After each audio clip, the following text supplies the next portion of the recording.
Hello everyone. In this video we will discuss what you mean by conditional control loops and unconditional control loops. First we'll go for conditional control loops. So what do you mean by conditional control loops? In the sense the loops will be having condition to check each time. So that's why we call conditional control statements. It means these loops while, do while, for will be controlled by some condition.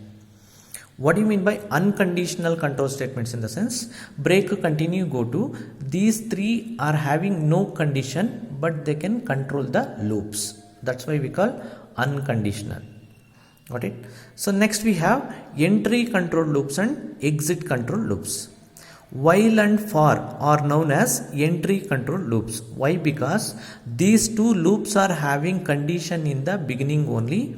So by checking that condition, then the statements will be executed if it is true. Otherwise, it won't allow inside the loop. It means in the beginning itself the condition will be checked. That's why we call entry controlled loops. So what do you mean by exit control loops? In the sense the do while loop. The do while loop is having condition at the end. It means the condition will be checked at the end of the looping. That's why we call exit control. Okay, now in detail we will discuss one by one. So what do you mean by while loop? We are going to study now.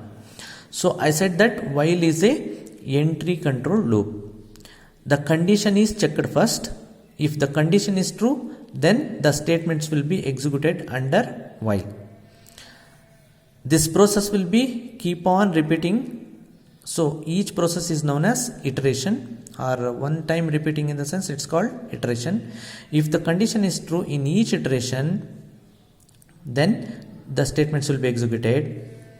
If the condition becomes false, then the loop will be terminated.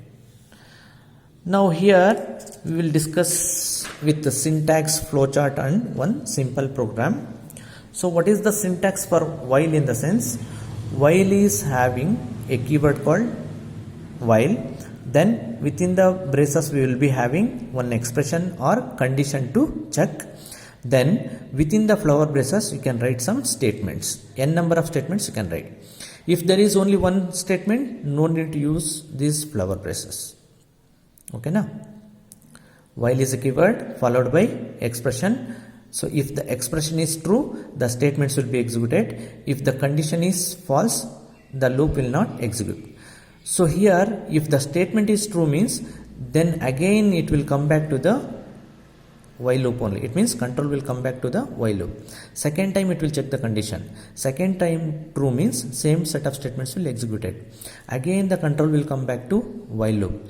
Third time it is checking the condition. If the condition is true, then statements will be executed. Then fourth time it will come. So like this the loop will be keep on repeating here. So once the condition become false at the end, then statements will not execute. It terminates the while loop. Okay, now. So how the flowchart works? So flowchart, we use this symbol for loopings or loops. So while expression we can write inside this symbol, then followed by arrow mark down one.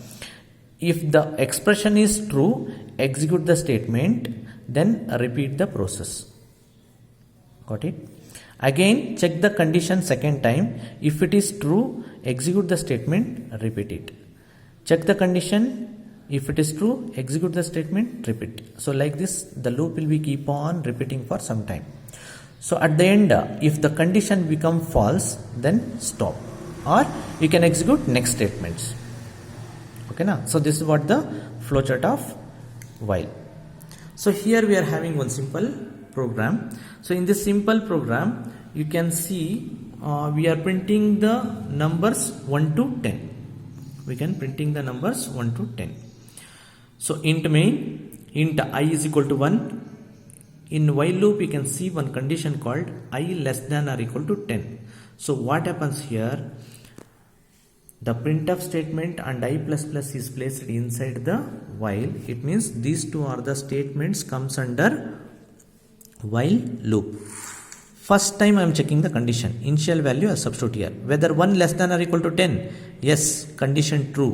So what happens? The control enters inside the while loop. Inside the while loop I have two statements. These two will be executed. First one, printf. Printf percentage d new line I value. I value will print here. It means what is the I value now? 1. We can see the output like this. Output 1 will be printed on the screen. Then I value will be incremented to 2 because initially it is 1. Then I becomes 2. So that 2 value will substitute here. The 2 value will substitute here. Whether 2 less than or equal to 10. Yes, condition true. So what happens? It prints the I value 2 on the screen. Then increments the I value to 3. Then again it will come back here. Okay na? Then third time it is checking whether 3 is updated value. I value 3 now. Whether 3 is less than or equal to 10. Yes. Then it prints 3. Then I value increments. So like this 4, 5, 6, 7, 8, 9, 10 it prints. Once it prints 10, then I value will be incremented to 11. That 11 value will be substituted here. Whether 11 less than or equal to 10.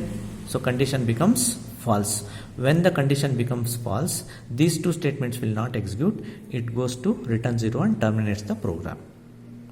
Got it? So this is what the condition given I less than or equal to 10. It prints up to 10. Here you can see another program. It is for n numbers, not only 10. Whatever the value you are going to take for n, until that the condition will be keep on true. Okay na? See, instead of directly taking constant value, we are taking n variable. Int I is equal to 1 and n. Printf enter the n value, scanf percentage d ampersand n. This n value may be anything. Suppose if you take 50 as a n value, 50 times this condition will be checked and 50 times I value will be printed like 1, 2, 3, 4 up to 50. Okay na? So this n value is completely depending upon the user. If you give only 5, it prints 1, 2, 3, 4, 5 and then stop. Okay na?